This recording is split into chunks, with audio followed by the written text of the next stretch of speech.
Hello, everyone, and welcome to Political Frenemies, the podcast where we robustly debate but still remain friends afterwards. How about that? And it's also the podcast where a Liberal Democrat, which is me, Mathew Hulbert, I'm a Lib Dem activist and former councillor, and a Conservative, that's the other guy across there, Dr. Chris Newton, my good friend Chris, who is an academic and also a former Conservative advisor when they were last in opposition. How are you doing, Chris? Hello. Yeah, I'm good. I'm good. Thank you. Yeah, pretty much. I've got, unusually for this time of year, or at this stage, I've got Christmas sorted, I think. So I'm all set. I'm all geared for Christmas. You're totally doing me down here, Chris, because I'm really not ready at all. I'm a bit more ready than I was because earlier on today, so we're recording this kind of mid-Saturday evening, I went and got a few more Christmas decorations for my little flat here. Basically, what I'm doing is, instead of kind of trying to get everything all in one go, I'm getting a bit more as each year passes. So a few more Christmas decks. So I'm starting to feel a bit more festive than I was. Do you find that you really have to kind of, as you get older, Chris, that you really have to kind of force yourself to feel festive, or does it come naturally to you? I don't know. It depends, really. It depends on the year. Depends on how I'm feeling at that particular time. I think I'm getting into it a bit earlier this year than other years. I mean, especially the 2020, 21, 22, the COVID years. It was very, very difficult to get into any kind of Christmas spirit in those times. So, but yeah, this year I'm starting to feel it. Starting to feel it gradually. Now, would this be a good opportunity for us to just mention to our viewers and listeners, and there's more and more of them, so we really appreciate all of your support, and we'll talk about how you can do all the internety things in just a second, but we should just mention, I'm going to let them into this, Chris, I hope it's all right, I haven't asked you beforehand, but next week we're going to be doing a Christmas special. Oh, yes, we are. Oh, no, it's not Panto. It's just a Christmas special. But what we're going to be doing is, rather than necessarily talking about kind of the any news of the next week, although if there's something major, we obviously will do, we're going to be talking a bit more about ourselves and our backgrounds and a couple of, kind of general thematic things that aren't necessarily to do with the news of the week. So we're looking forward to that, aren't we, Chris? Yeah, really looking forward. It's really a time to take a step back and to reflect on the political year and what a political year it's been. And I want to unofficially call it the Christmas Snowflake Special. How's about that? Is that what you're calling me? Are you calling me a Christmas snowflake? Yeah. He is. He's literally. I shall wear that badge just as I wear the badge woke with honour. I am very, very woke, and I'm proud of it, given its original meaning. I shall also wear the badge snowflake as well. So there you go, Chris. And I've just been saying to Chris off air there that what I'm going to try and do, and I make no promises, dear viewers and listeners, and obviously this is mainly for those of you that are watching on our YouTube channel, but I'm actually going to try and have a Christmas jumper. Now, I'm going to let you into what Chris was just saying beforehand there. So I said to him, I'm going to try and have a Christmas jumper for next week. Do you know what his answer was, listeners and viewers? His answer was, I don't see the point in getting something that you only wear once a year. There you go. Yeah. I just don't see the point of it, really. To be festive. I do regret not getting it on sale at the beginning of this year. I should have done that, and I was thinking of doing that because I thought maybe I might be doing. Obviously the podcast wasn't invented then, but I thought I may or may not be doing Christmas TV or something. So better be prepared. But no, I don't get Christmas jumpers. I just, as I said, I like to be economical with what I buy. So Well, I mean, I agree in generally, but I kind of think there is something that is missing from my wardrobe. I'd also quite like to, excuse me, little cough there. I'd also quite like to have a Christmas jumper for when I actually go and see my my younger nephews and nieces on Christmas Day. I think they'd quite like it as well. So I'm going to try this week, folks. But you never know. If they're really, really mega expensive, I won't be getting one. If I can get one a bit cheaper, then you'll see it if you're watching next week. So let's tell you about what we're talking about today here on Political Frenemies. We must say, Chris, it's been a bit of an odd news week, hasn't it? It's the a lot has kind of gone on, but there's not been major headlines on stuff politically this week.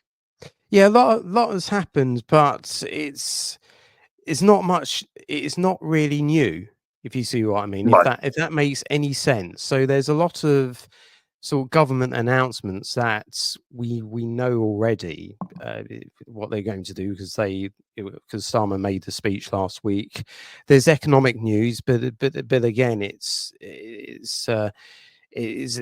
not new in terms of policy. So it's a bit of a weird week news wise. Yeah, it absolutely is. So we may try and kind of whiz through it, folks, this week. So it won't necessarily be as long as the past couple of weeks, but that's no bad thing necessarily. So this week we're going to be talking about, obviously, the big international news of the week. And this is why it's really good to have Chris with us, who is obviously a defence expert, has been what has been taking place in Syria and the downfall of the Assad regime. So we'll get a bit into that. Then domestically, we'll return to Labour's housing plans. Do we think that they can be delivered? We saw Angela Rayner doing the TV round the other day, so we'll talk a bit about that. Then we'll be talking about the UK economy, as Chris has just mentioned there. Not good news for Rachel Reeves and the government this week, but is that just the natural cycle of things, or is that something to do particularly with this government? I know Chris has his views about that. And then we'll be asking, and indeed trying to answer, the big question of the week. Is lunch for wimps?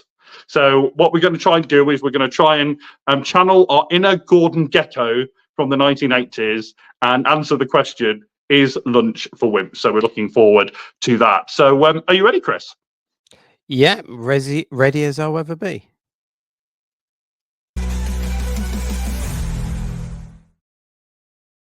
So it's great to have you with us here on Political Frenemies. And don't worry, I've not forgotten about the internet-y things bit. We'll do that at the end. So we'll look forward to that.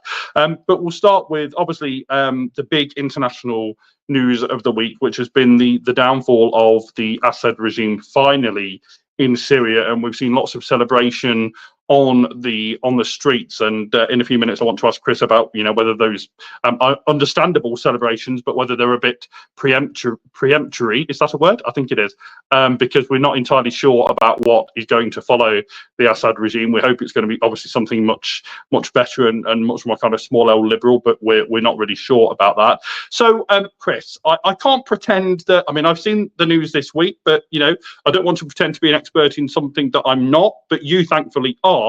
And so bring us up to date with exactly what has taken place this week and where we're at as we sit here on Saturday night recording this. Yeah, as if you were listening last week, then you would know that as we were recording, everything was kicking off, and the downfall of the regime was happening as we were doing our show, which was why we only devoted like a few minutes towards the end last week, and I think we did the right thing in the sense of not rushing to comment before the actual thing happened, and we now have a week to at least reflect and at least kind of reflect on what has gone on for at least a week. And essentially, so what happened was that the downfall happened over the course of the last week, and this is on the back of quite a speedy advance from a group of opposition groups led by the Islamist group Hayat Tahrir al-Sham, and essentially that group and its leader al-Jilani has effectively taken control of Damascus and now trying to establish a new governance, a new regime in the place of the Assad regime. Assad has fled to Russia.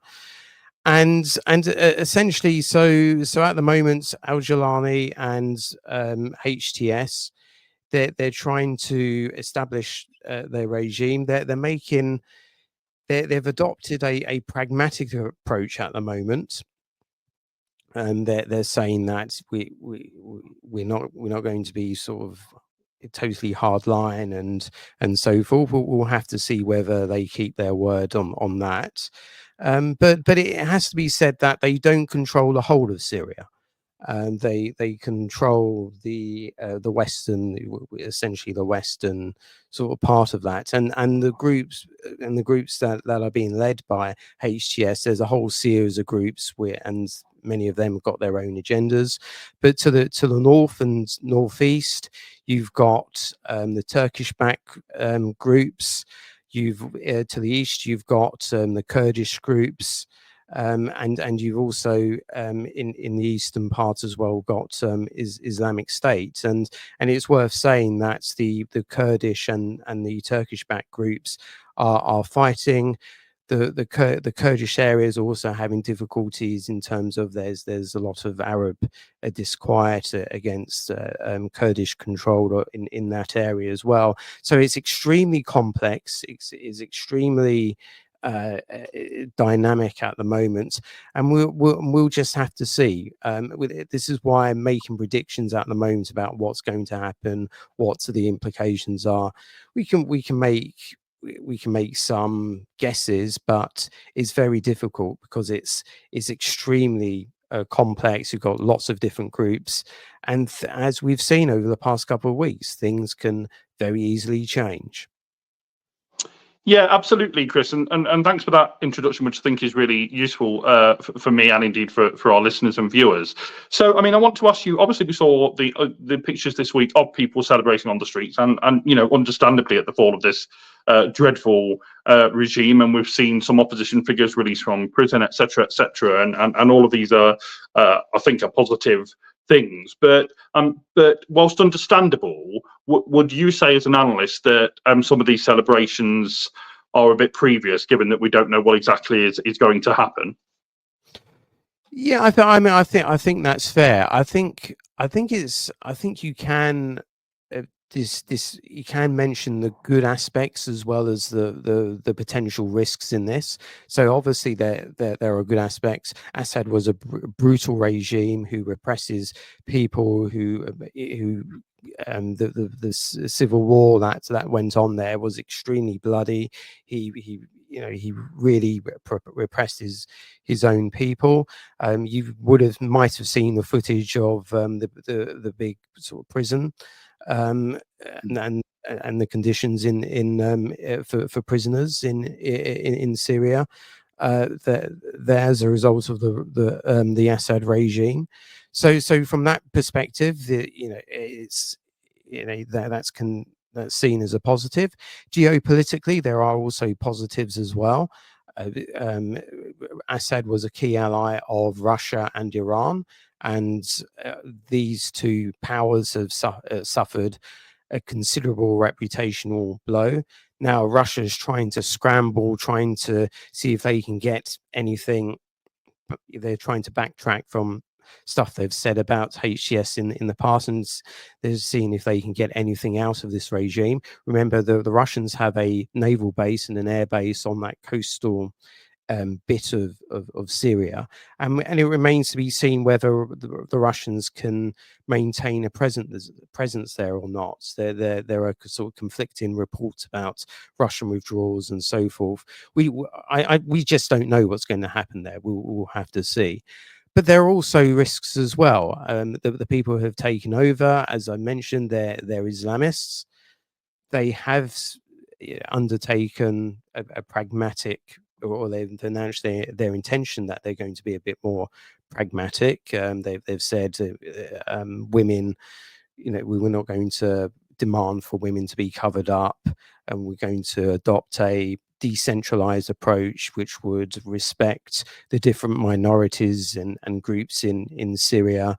But we'll have to see about that. The HTS has not necessarily followed all of what they've said in the bit of Syria that they previously controlled in Idlib, and we'll have to see whether HTS keeps their word. One recalls that when the Taliban retook Afghanistan in 2021, they also made sort of noises about, well, we'll respect women's rights and so forth, and they didn't keep their word on that. So we'll have to see whether the Islamists here keep their word, and there will be inevitably skepticism.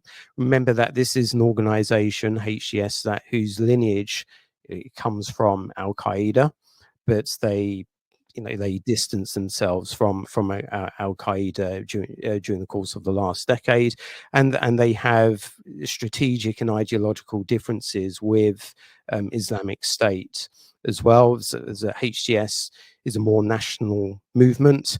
Islamic State wants a global caliphate. Mentioning Islamic State as well, of course, Islamic State is still there. Is obviously diminished, but I'm sure Islamic State will look to exploit any power vacuum that would arise from any fighting between the Kurdish and the Turkish-backed forces. So again, the risk of Islamic State there as well, and then you've got the Turkish and the Kurdish dimension as well. Yeah. So, I mean, just going back to Islamic State for a moment. I mean, this may be an obvious question, but there was a time when, all we ever heard about in terms of the terrorist threat was Islamic State, as they like to call themselves, so-called Islamic State, Daesh, whatever you want to call them. We don't hear about them so much anymore. How much of a threat are they now? I think it's something to be concerned about. Like I say, we'll have to see if there is any kind of power vacuum, as I said, resulting from the Kurdish and Turkish-backed fighting. No doubts they will take advantage of it. It remains to be seen what happens, for example, with the US forces that are based in Syria and the coalition campaign, because all of this time there has been a coalition air campaign against Daesh, Islamic State. So we'll again, a lot of this depends on the dynamic there. Any kind of relations between the West and HTS. Remember that the UK government, the HTS is a prescribed terrorist group. So the question is, and the government has been considering, well, what should any relationship, if there is to be a relationship, to be HTS there, should HTS, should the terrorist designation should be removed. And I would say to that, well, as I mentioned previously, we'll have to wait and see. I think HTS we'll have to see what they do as opposed to what they say. But make no mistake, this is an Islamist group. But this is the difficulties when you're in the middle of a Cold War. You have to make these very difficult strategic decisions about people you wouldn't normally deal with. Right, and yeah, and just on that exact point, Chris. I mean, I was just thinking there whilst you were speaking that obviously we continue to have the situation in with Israel and Palestine and Gaza, and obviously our country, our government thinks of, and no doubt quite rightly, undoubtedly quite rightly, Hamas as a terrorist organisation, and yet some people say, well, look, they do have elected representatives in their parliament, and it's a little bit of a similar thing, isn't it? Is that we now have a situation where, yes, the Assad regime has fallen, and people are quite rightly very happy about that, but we now have these new people in place who appear to be going to be involved in the governing of Syria moving forward, certainly for the foreseeable future, who, as you say, they have been a prescribed terrorist organisation by the UK, and yet they're now we're going to have to deal with them, or we're going to have to think about dealing with them if we're going to have diplomatic relations. And so these things are never easy, are they, when people are in government or in parliament, but we also consider them to be terrorists? One historical example that comes to mind is the Soviet-Afghan War, where the West, the US, provided support to the Mujahideen. and of course the Soviets withdrew from Afghanistan, but of course that led to civil war in Afghanistan, and from that emerged Al Qaeda and the Taliban. But the problem is you have to deal with, the priority at the time was undermining Soviet power, just like the priority today is against Russia and to defeat Russian interests wherever they are. But there are second and third order effects that one has to think about as well. But what do you deal with? Do you deal with the problem that's immediately in front of you, or can you take into real consideration those second or third order effects? It's foreign policy is never easy, and I often say that foreign policy is often a choice between two evils. Is either a choice between a bad option and the worse option.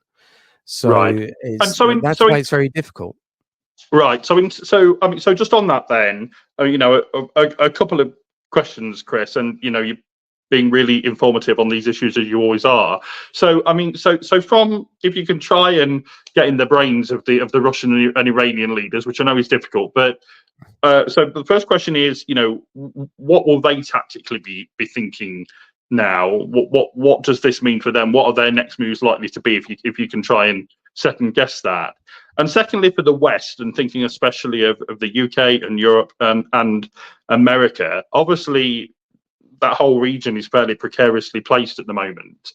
What would be your best guess as to what the West does next on this? Yeah, in terms of Russia, yeah, I mean, this is a significant sort of blow, and Syria, as I say, that naval base in that they have, that is a key part. That is a key node, essentially, which enables Russia to project its power outside of Europe and into Africa, in particular, and Russia and the Wagner Group in particular have been trying to influence various African regimes.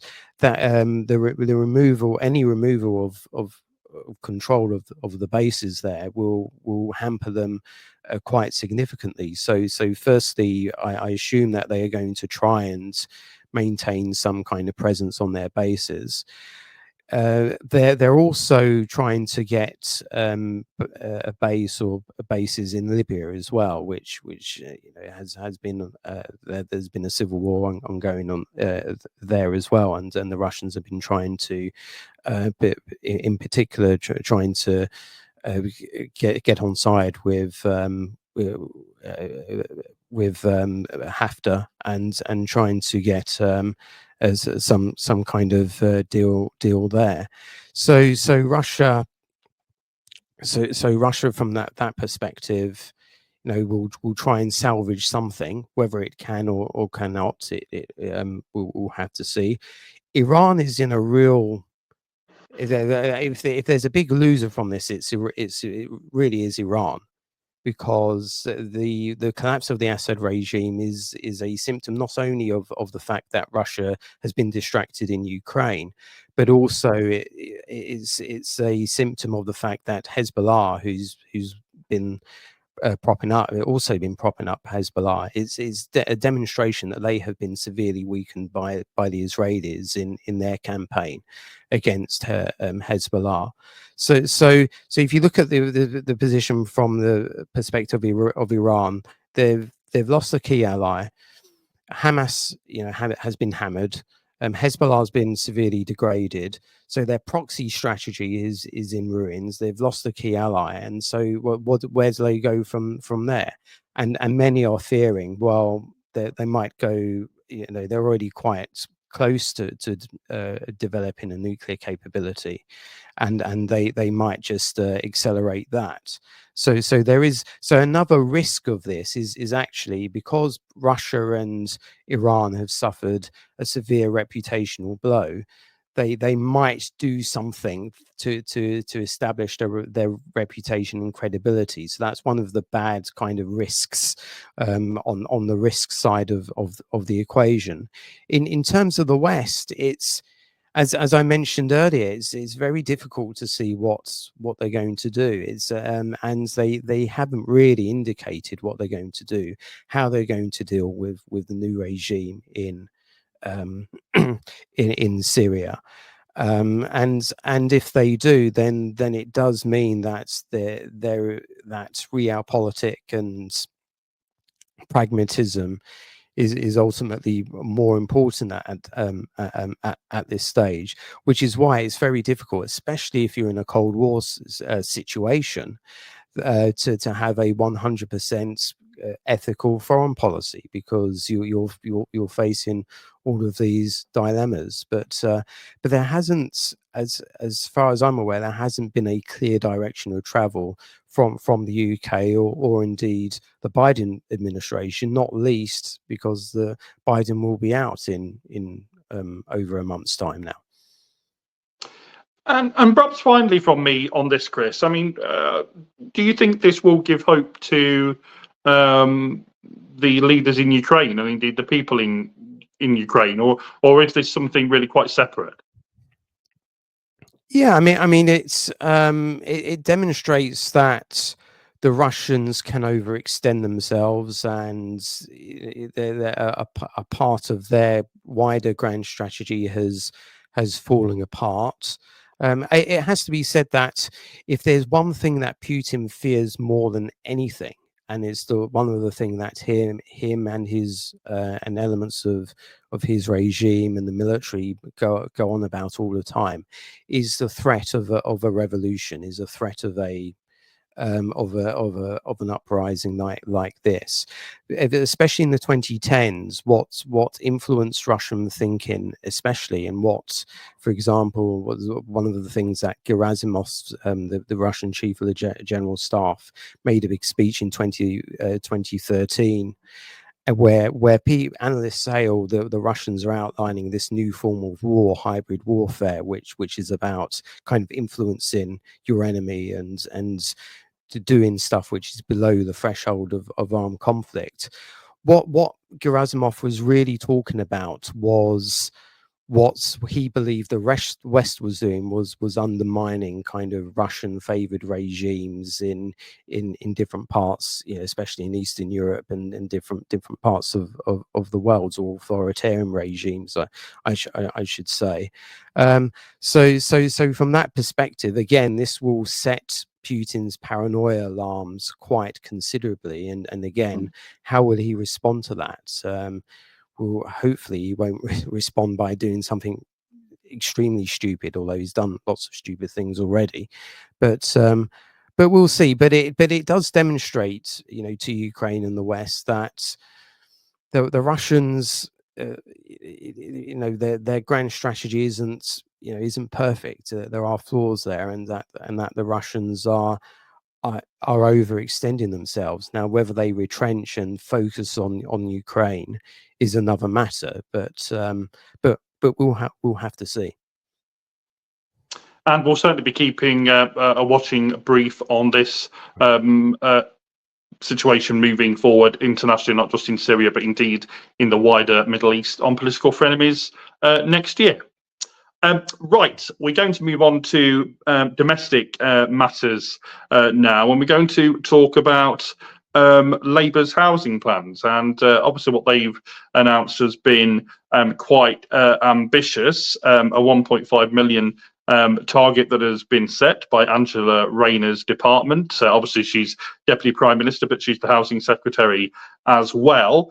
And so it's going to be really interesting to see if they can deliver what they promise. Lots of experts say that it's not going to be possible. The government is adamant that it is. Now, obviously, this is going to be, this already is, and this is going to continue to be, Chris, a really big political issue, and it certainly will continue to be into the next year. What are your initial thoughts on what the government have announced? Yeah, I mean, this is interesting because I have sympathy for the fact that we obviously need to build more homes. As anybody who lives here is very obvious, and anybody who's seen the population statistics will know that we need homes. But I also feel sorry for the people in the communities that are going to be affected by this as well, because many of them would not have would have voted, for example, the Conservative repeatedly on the Tory promise to reduce net migration, which they completely failed to deliver on, and now they're going to suffer the consequences of both Labour and the Conservatives not delivering on their promises and delivering a policy on immigration and the population, which they never voted for, and yet they're the ones that are going to they're going to have their communities in terms of more houses, yeah, and blotting kind of the countryside affected. So from that perspective, I can see both sides. Will they meet this target? Will they actually build the homes that are required? Not at the rate of population increase that we're seeing at the moment. And I'm very skeptical that they're going to build the houses they're required. Not least because reforming the planning system is going to be difficult and is going to take some time, but also, as has been mentioned over the past few days, do we have the skills? Do we have the people with the skills in order to do this, given that our education system values academic education over technical education? Right. So Absolutely. so we're in a complete mess, and anybody knows, especially if you live in London and the southeast, houses are extremely expensive, rent is extremely expensive, and it's very difficult to see how we're going to get out of this hole in the near future. So yes, Labour's made a big fanfare about this target. Whether it's good politics or not, I suspect it will come to haunt them during the course of the next few years. What do you make of that? Yeah, I mean, I agree with some of what you've said. I mean, perhaps on the immigration point, me and you would differ, but I think Labour are right to be ambitious in the sense of we clearly need more houses to be built. I think it's worth saying that we absolutely need more affordable housing to be, it's not just building housing, but if none of it is affordable for most people, and especially to young people, that's not really of much help. So we need much more affordable housing to be built. On the green belt issue, and perhaps you want to expect this from me as a Lib Dem, but I'm of two minds about that, and I'll tell you why I am. So I represented Barwell here in Leicestershire on Hinkley and Bosworth Borough Council for 4 years, and obviously we had the housing targets of the Labour government of the time. So I represented Barwell from well, actually it was just after the Labour government, but the targets had been set by the Labour government. So I represented Barwell from 2011 to 2015 on Hinkley and Bosworth Borough Council up here in Leicestershire. It's a Lib Dem run borough council, so although I was a backbencher, it was my group that ran the council. And to deliver the housing targets of the time, we needed to build several thousand new homes in the borough, and it was decided that they should be built in my ward. So I then had and on Greenbelt land in my ward, so 2,500 houses. So without going too much into the local details, basically I felt that actually my village could do with the investment that came with these houses, but it was obviously very controversial to try and have to convince my local electorate, the people in my ward, my residents, that this would be a good thing. And there was quite a bit of hostility towards the policy and quite a bit of hostility towards me, if I'm to be absolutely honest with you, Chris. It was really not the easiest of times to be a councillor. Now, we got that through the council, much to the chagrin of many of my residents, and I think that's what led I knew well before the 2015 election that I was on my way out, because with this housing thing and with how unpopular we were nationally with the coalition, I knew that it would take a Herculean effort on the doorsteps for me to get returned. So I mean, at least I was pre-prepared for losing my seat in 2015. Do I actually regret backing that? No, I don't actually, because I think that my village, and by the way, all these years later, that process is still going through to deliver those houses, still making its way through. These things can take many, many years, and that's another point on this, isn't it? That these things can take a very long time to actually get spades in the ground. But no, I don't regret it actually, because although, I mean, I'd like to think actually that I delivered something in principle, even though I knew it would cost me my seats. And I don't think all that many politicians can say that, Chris, but I absolutely can. I think that my village, and it's still where I work in Barwell, although I've moved to Hinckley in terms of where I live, which is the town right next to Barwell. I still think that the investment is needed. But these things, you know, not. If I might say so, Chris, not many politicians locally or nationally are prepared to put their political careers on the line to push something like that through, are they? Most won't do that.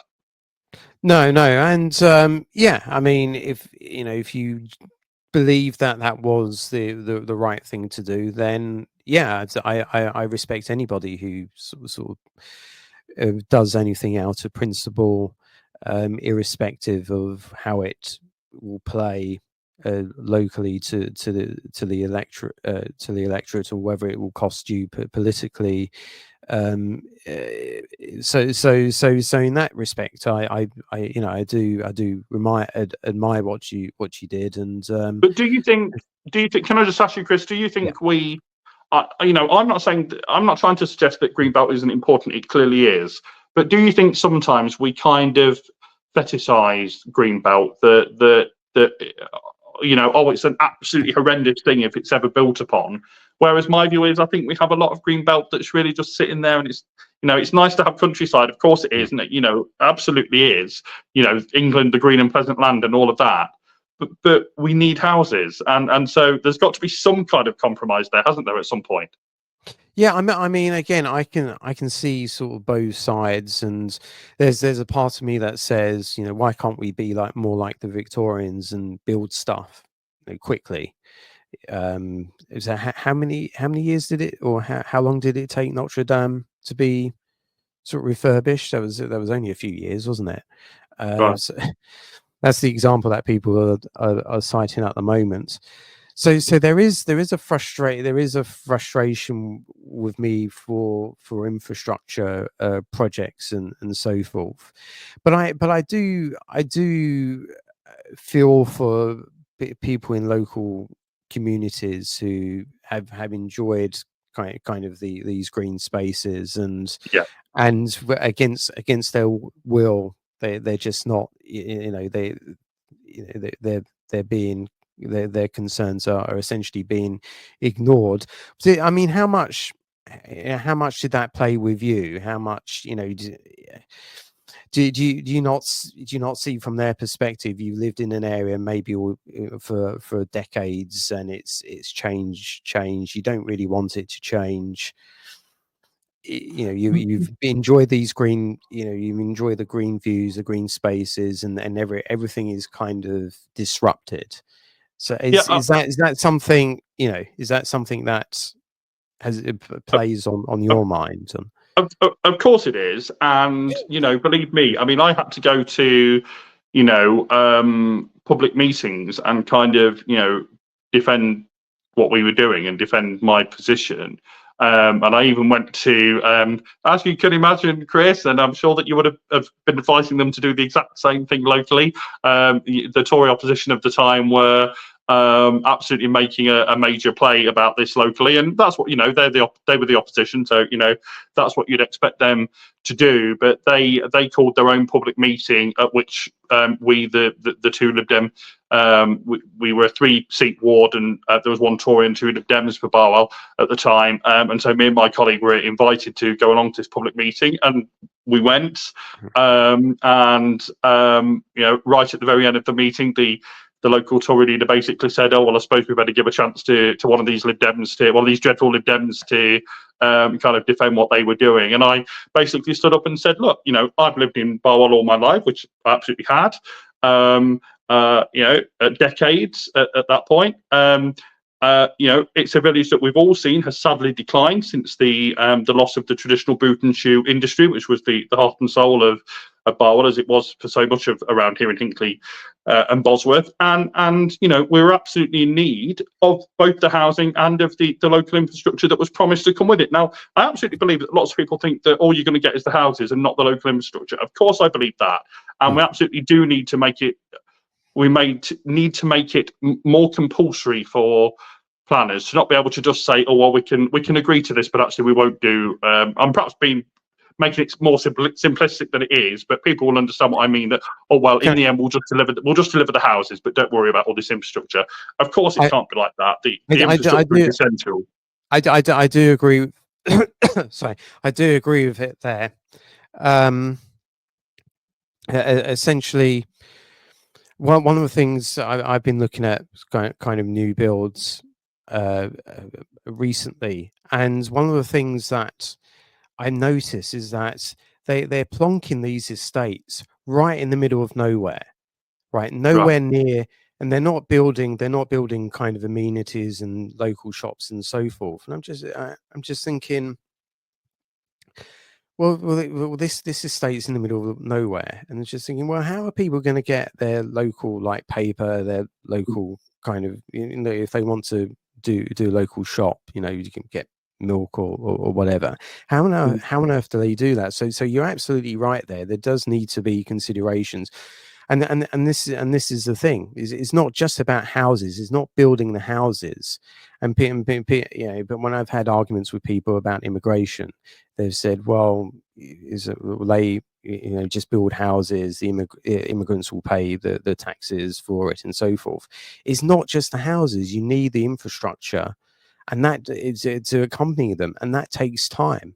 And that's why I've said to you previously that we do need to slow down the rate of immigration in order for everything to catch up. But don't you think as well, Chris, that, and as you know, Chris, and as I said recently, when I was on Talk TV, which I think didn't exactly endear me to their viewers and listeners, bless them, that I'm very small L liberal on immigration, and I am. I'm just not as hung up about it as lots of other people are. That's just me, I'm afraid. I believe that of course, if people aren't here legally, we have to have a hopefully humane system to deal with them. But I'm also one of those who thinks that the NHS especially, but other kind of industries and professions as well would and organisations as well would collapse without immigration. So I'm broadly of the view that immigration is a good thing. So that's my view on that. But in terms of getting back to planning and housing, Chris, don't you think that there's another issue that we need to just talk about briefly as well? And that is that of course, as a former local councillor and as someone who had to deal with this big issue of all of these houses in my ward, of course it's right that communities have a say. That's quite right. But don't you also worry about NIMBYism, Chris, that people have this view that they have a theoretical view that of course there should be more housing. Oh, but not near me. Sorry, not near my house, not near where I live. Well, we can't have that, can we? Well, I can say the same thing about immigration policy as well as how people say. But to stick to housing, yeah, I do see this, and it's a very it's a difficult one. And I've said I do kind of shift between the two. Yes, we do need to build things, but at the same time, I do feel for the locals as well, and how you balance that, I'm not quite sure. Is really is a very difficult one. But I do understand the case that the planning system is too bureaucratic. It gets held up too quickly, and there does need to be some degree of the planning system has to be has to be more streamlined and faster. I'm one example that comes to mind, and it's an area of London that I visit quite regularly, is Docklands and Canary Wharf, and you see the regeneration there, and you see what it's become now. It's become a sort of financial sort of business hub, but that was done. That was essentially a private consortium sort of dictate, and that was given free rein to dictate, to override all of the local authorities and so forth, and they managed to but that's, to some extent, that's is different, because it was an area that really needed regeneration. It had fallen into into decline after the docks had closed. But I always want to see, I would like to see more schemes like that, sort of regenerating areas, and we can, and also sort of get, being creative as well. There's walking down the high streets, and you see lots of shops being boarded up and so forth, and maybe those could be turned into housing and so forth. And let's have a look at government property as well. They're being used for all various different things, but there are various things that could potentially be looked into, making use of the assets that are already there, as well as build. We obviously need to build new as well. One brief question that I do have in relation to this is how do people on the left sort of square this desire to build more and to have more people and to have more infrastructure and to have more homes with net zero? How on earth does the Labour housing target square with their net zero target, or their target to how does environmental concerns square with concerns over the need for housing, more more positive position on immigration and so forth? I'm not entirely sure. Well, I mean, I know what you mean, but I mean, I'd say that we've got to deal with the realpolitik, and the realpolitik is that is that people we've got a growing population, whether it be in terms of people having babies, or whether we're talking about people coming here looking for a better life. We've got a growing population, and people have to be housed, and we have to be housed well. And I don't know if you've seen any of his reporting, Chris, but there's I'm afraid his name is it's just returned to my mind. I hate when that happens.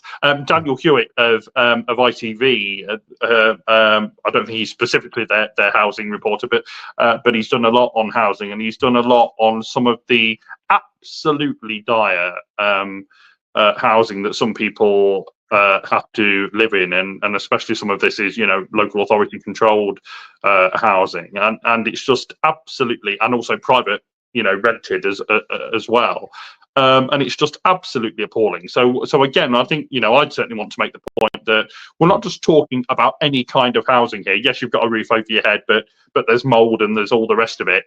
That should never be the case. People should have good, dignified housing. I'd agree with that, especially a lot of the housing that has been built sort of post-war they look ugly. They're very small. One of the things that you see looking at new builds is how small the gardens are, compared to houses, say, built in the 30s, and yeah, that's the notion of beautiful homes that that does need to be taken into consideration as well.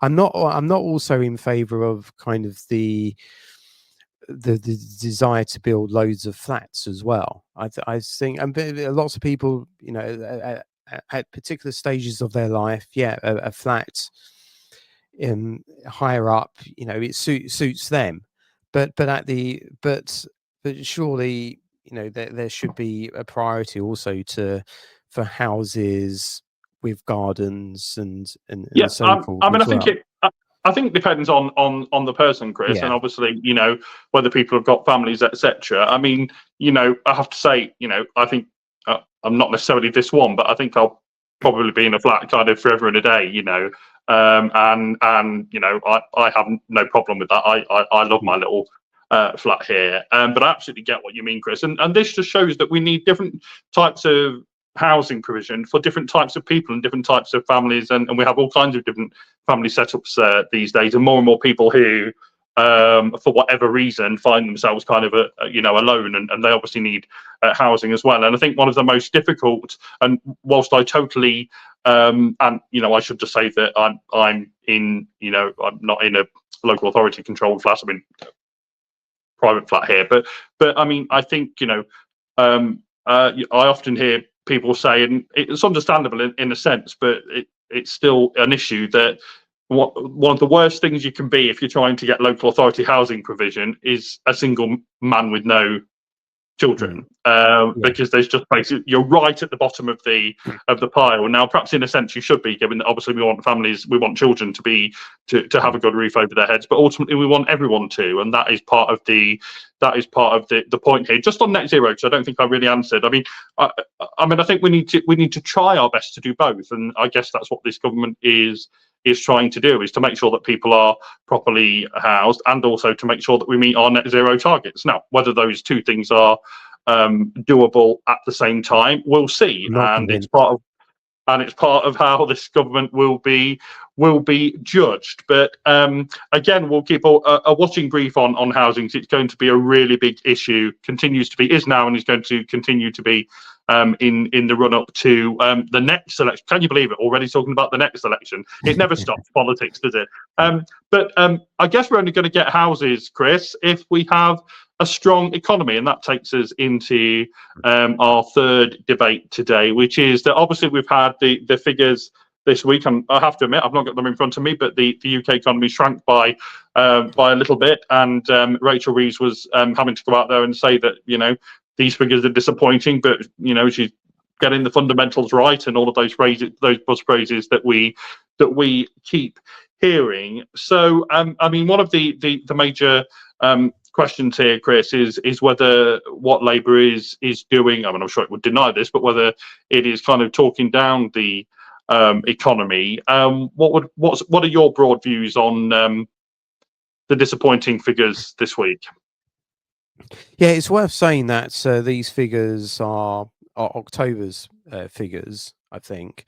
So this is just before the budget was at the end of the month. So it was just before the budget, and it might reflect a little bit of the budget as well. And you can understand what Labour have been doing from a political perspective. They've been using the economy to bash the Tories over, and that's politics. That's right. What one would expect. But they have to be very careful in doing this. And I think a lot of their talk, both before and after the budget, has been very negative, overly negative. And the problem when you do that is, of course, you do set the tone for the country, you set the tone for businesses, you set the tone for investors. And if you remember, in the run up to the budget, there was very much concern about tax rises, and that has been borne out with the national insurance increases for employers and so forth. So I think but the government needs to get it. But the government, Chris, sorry to put across you there, but the government needs to get its, it's trying to do two things at the same time, which I've said, it needs to be more honest, I'd argue, in what it wants to do, because obviously it wants to invest in public services.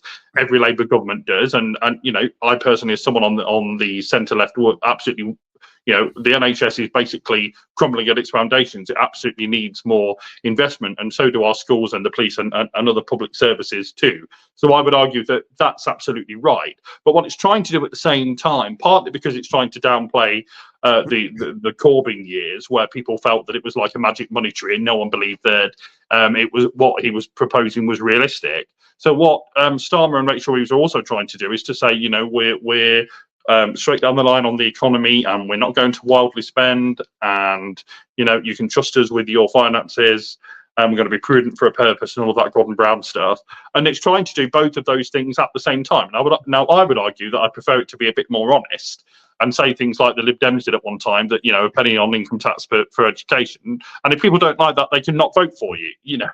But at least it's kind of a more straightforward approach. What Labour is trying to do is to ride both horses at the same time. Now, I would argue that that's going to be very difficult for it to do, but you know, if you accept that it can try and do that, then I guess one of the ways it tries to do that is by raising the taxes where it's not made a promise in its manifesto. So I guess that's what it's trying to do here. Yeah, although lots of people have argued with the national insurance rise, is that, well, right, they were they were not specific about what part of national insurance they would increase, and therefore right. they've gone back on the national insurance promise not to raise national insurance. So they're even going back on promises that they made before the election. So, but I do get what you're saying in the sense that it's very clear that Labour wasn't honest before the election about what it would do, and it's trying to pin everything on the record of the previous government. I think again it has to be honest about, well, a lot of the financial difficulties is due to COVID as well, which Labour were pressing the Conservative government at the time to, you know, to lock down more and to spend more money and so forth. So I wish they're not going to be honest about that, but that's what they're going to but that's what they're going to do essentially. But you know, are they actually making the right decisions here in terms of, are they deterring investors? Are they making moves that are ultimately contributing to the lack of growth? They're spending money on areas which I would say is dubious. Was it 9 billion on? Was it 8 billion on GB Energy? They spend an awful lot in terms of public sector pay. They're spending 11.6 But those disputes need to be those disputes needed to be resolved, Chris. They not? Well, Rachel Reeves said at the start, if we cannot afford it, we cannot do it. And the question is whether, given what they've said about the black hole, which hasn't been corroborated, was this the right priority, and we're in it, and is this an inflation sort of a threat as well by giving them such big increases? Yeah, and I mean, I can't speak in terms of business and how they're feeling. I mean, clearly we've seen, and I don't want to get back into the family farm tax debate, because we did that really thoroughly a couple of weeks ago. But obviously we've seen the farmers back down at Westminster this week, and obviously they're one industry that has got real umbrage at the moment with the government, and they're clearly not the only one. But I just wanted to make a point, Chris, in terms of public opinion actually here. And I think I said on last week's podcast that, you know, the public will only accept blaming the Conservatives for so long. At the moment, the government, the Labour government, can just about get away with doing it. But I don't think, certainly after a year, people start thinking, well, come on, actually, you've been in for this long now, and what is happening? And just an example, I mean, this isn't about the economy, Chris, but actually local transport, just from earlier today. So I went and did some Christmas shopping, as I think I mentioned earlier on, get some more Christmas decorations for my little flat here, and I've not put them up yet, by the way. So, and by the way, I should just point out, this thing behind me isn't part of it. That's just ordinarily there, that star. But so I did some Christmas shopping, and then I went and stood in the queue for the bus, and it's always an interesting place to be, queues for buses, because you hear what people are thinking about things, don't you? Because especially as the buses take so long to darn well arrive, that people end up in conversations. You know, I think that the bus was clearly late, and so I heard this senior citizen talking to a couple of people and saying that, oh, the buses are consistently late and it's awful, and she's quite right, they are. and this kind of conversation went on, and I thought I'd intervene at one. I thought I'm going to drop something into this conversation. So I said, "Oh, I know, isn't it? 14 years of those damn Conservatives." And the reply, and I obviously don't know the politics of the people that I was talking to. That's true, but their response was, "Oh, they're all as bad as each other." Now, I don't like that. I wasn't going to stand and have an argument in the busky, but I don't particularly like that point because I don't think all politicians are all the same, and I think that's a bit of a cheap and lazy point, to be truthful. But I'm sure it's one that is widely held by much of the electorate that they all make promises, they're all just as bad, and so it does rather reflect to me the fact that the electorate already may well have be sick and tired of hearing the previous government being blamed. Now, I think the Tories have a lot to be blamed for, Chris, but I don't think the wider electorate, and especially those that aren't, kind of political geeks that are interested in politics to the level that me and you are, I think a lot of them already may be thinking, no, we elected Labour into government. Get on with it. What are you delivering? Stop blaming the last lot. And so public opinion is quite fickle in that sense, Chris.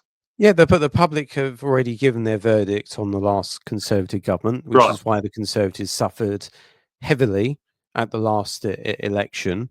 But Labour have been all throughout especially over the past couple of years, they've been talking a very big game about how bad the Conservatives are and how things are going to be different under them, and how they're going to make everything kind of wonderful and so forth. So they've got to live up to it. They're the ones that set the bar. They're the ones that set this rhetoric about how different things would be, and they've got to live up to it at the end of the day. But there is a risk. There is a risk, as you say, that if and it's already happening, as you allude to, that given the decisions that Labour have already made, which are already unpopular in many quarters, that people will turn around and say, well, the Tories mess things up, Labour's messing things up and making things worse. Where do we go next? And of course, that's the opportunity for Reform UK and maybe even the Lib Dems.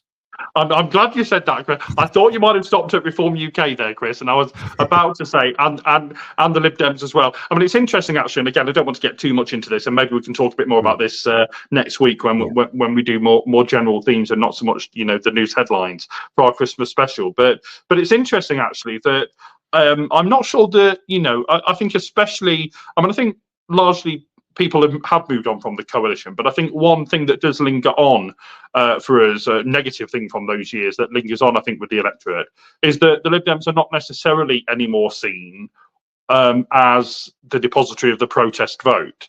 Perhaps by some, we still are, but the fact we have the Greens doing well and Reform clearly in some parts of the country doing well as well, and certainly doing well in the polls, no doubt about it. They're either second or third in almost every poll at the moment.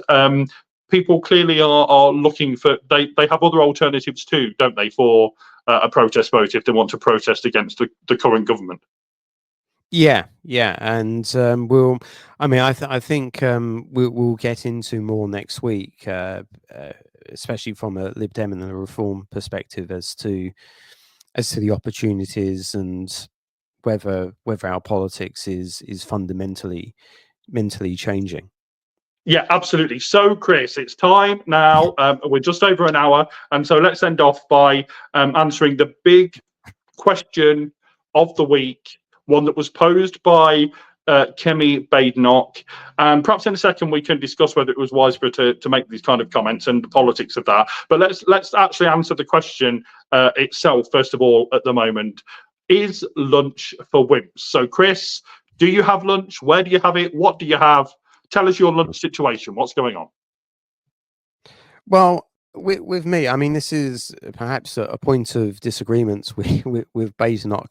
I have I like to have a breakfast, a lunch, and a dinner, and I'm a routine person. I like to have routine. So when I don't have one of those things, especially lunch, then my brain kind of freaks out.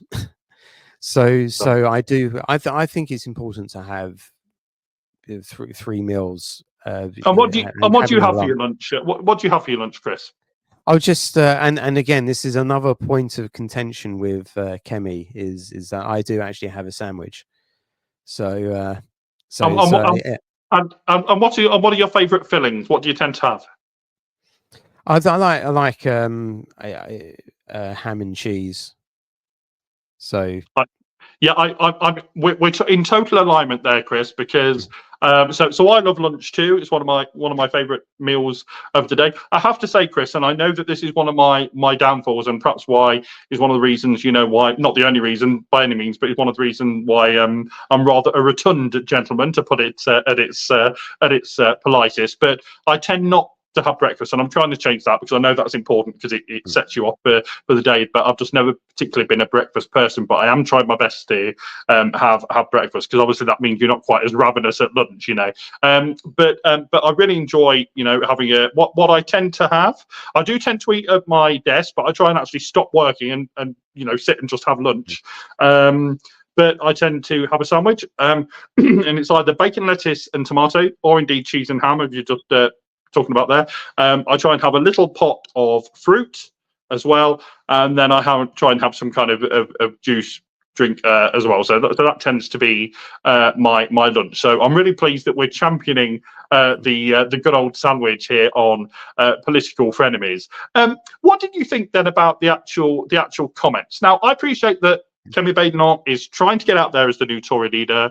She's trying to get better known. She's trying to inject some of her personality. Totally get all of that. That's fine. And this was a wide-ranging interview, I think, with the Spectator, in which she made these comments. But they were a little. They have rather been kind of laughed at and poked at this week, and the fact that this whole lunch is for Wimps thing, which I think we haven't heard that since the Gordon Gekko days of Wall Street and that famous movie with Michael Douglas, and one of my favourite movies, by the way. Absolutely love it. Must try and watch it again over the Christmas period. You wouldn't think that me would enjoy that feast of capitalism, but I actually do. It's really one of my favourite films. I love it. But obviously, that was his famous catchphrase from that, and then the fact that I order in steak. I mean, I'm not entirely sure that's kind of going to appeal to the people down the old Dog and Duck there, Chris. What do you make of it? Yeah, I mean, I was reading the article where this is from, just before coming here. And I think, if I remember correctly, she was initially asked something about downtime, whether does she have much downtime, and that's where the comments came from. Now, there could be sarcastic comments. It could be joke. Kemi Badenoch said these were jokey comments. This was essentially a joke, and you could see that they could potentially be a joke, a comment. And we've seen from how Badenoch conducts herself is that she's quite a sarcastic individual. So you can potentially see but that doesn't always work though, Chris, does it? And it's something that she needs to be more aware of as she moves forward. That sometimes when something is in print in black and white, or even on broadcast, and unless you're very, very obvious about it, and almost kind of say after you've made a comment that, oh well, of course I'm just being sarcastic or whatever, people can take things more seriously, and it can end up causing a political problem for you. Yeah, that is true, and I think there is a lesson to be learned there for Kemi. But I do think that there is a lot of bad faith towards her, not Right. just from the left, but from elements of the right. And I might talk about this more next week. And I just think the comments were blown out of all proportion.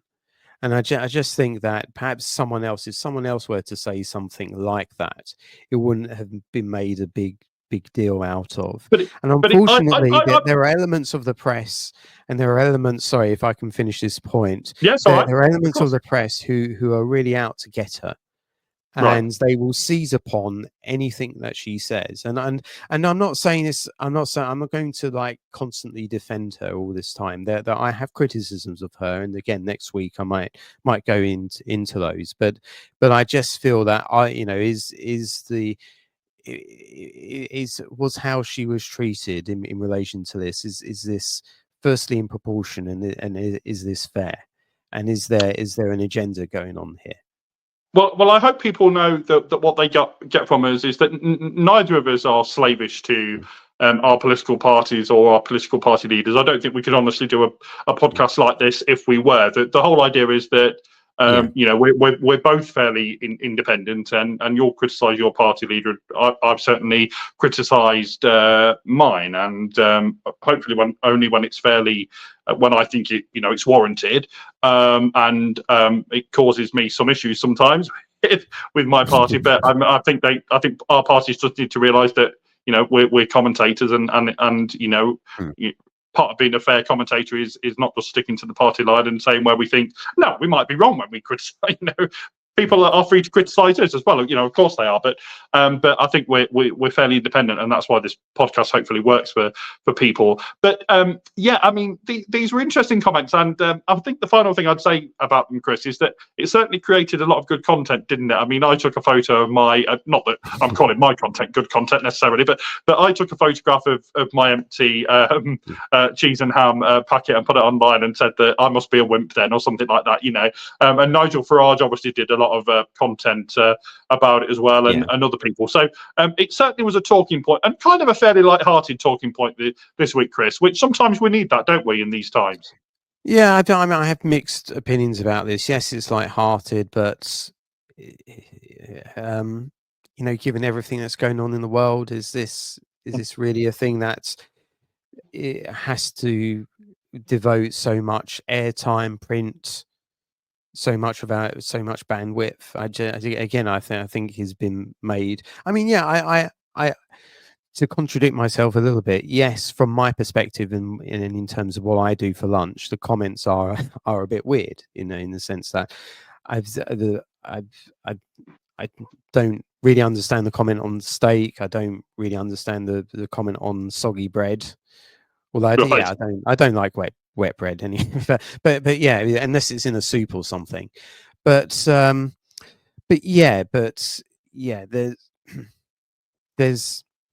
there are kind of really important issues to talk about, and I'm not quite sure whether the amount of time the amount of coverage it has devoted was really justified. Well, on that point, we'll stop our bandwidth on that there. Yeah. But we just thought it was a nice one to end on. So, I mean, folks, do let us know through socials what you enjoy on your sandwiches, because we'd really love to know that. Folks, thanks for being with us this week. It's been a really enjoyable one again. A bit of a funny news week, kind of stuff going on, but as we were saying there, not necessarily stuff that's really making major headlines, and a lot of stuff that's already been pre-announced. Sometimes you get news weeks like that. So, but we still hope you've enjoyed it, folks. Don't forget to do all the internety things wherever you find us, and you can find us in so many places now I almost can't list them all. You can obviously find us on YouTube. You can find us on pretty much all the podcast platforms. So do please listen to us when you're on your Monday run or whatever it is you're doing. Also, Chris, I thought this week that obviously we're on YouTube, but that means that people can get us on their smart TVs. If they want to do all the hooking up things of YouTube to your smart TV, or sometimes some of them come with YouTube already in as an app, then obviously you can watch us on TV too. So how about that, Chris? We're going to be on TV. Yeah. If you really want to see us on the big screens, then you've got that option. And why would they not? Why would they not want to see both of our beautiful faces on the big screen? So you can also where else, Chris? Let me ask you a couple of things. Where else can they find us? Yeah, Spotify, Apple, so a lot of the other podcasting. And what's the blog thing? Substack as well. And that's it. Yeah, if you subscribe to us on Substack, we will hopefully build up an email list, and we'll get to interact with you even more. So yeah, it would be really great if you could join us on Substack and sign up, and then we can get a real community of listeners going. Yep, absolutely. And, we're building our audience. We'll be honest with you on here because we like to be direct. It takes time to build an audience, and we're slowly going about doing that. And what's been, as I think I mentioned last week, what has proven to be the most popular for us is actually our little shorts that we put out. So the short clips from this that go out onto YouTube, they're proving really quite popular. So we'll obviously continue to do those. But look, if you found us, welcome. Please do tell your friends about it. If you've got friends that are really into politics, don't forget to tell them there's a new political podcast on the scene. It's called Political Frenemies, and that they can find us in all the different places that we've just mentioned there. So, Chris, have you got much on this coming week? Yeah, I mean, it's just hopefully winding down a little bit for Christmas. Although I've got I'm pretty busy with book writing at the moment, so I'm busy doing that and other stuff related to work. But yeah, gearing up for Christmas now, which I'm looking forward to. And what about yourself? Well, yeah, me too. I mean, I've got I'm in work Monday to Friday next week, so I've still got 5 shifts to do, but definitely on the countdown to Christmas. And then, as we say, next weekend, a bit of a different podcast for us, but hopefully we think it'll be one that you'll really enjoy. We'll be able to tell you more about us and our backgrounds, and reflecting more on the political year and where the parties stand, and a bit of a broader brush next week, not so much news driven, but I'm really looking forward to that. And so from Chris, for this week, it's goodbye. And it's goodbye from me. And from me, it's goodbye. See you next week.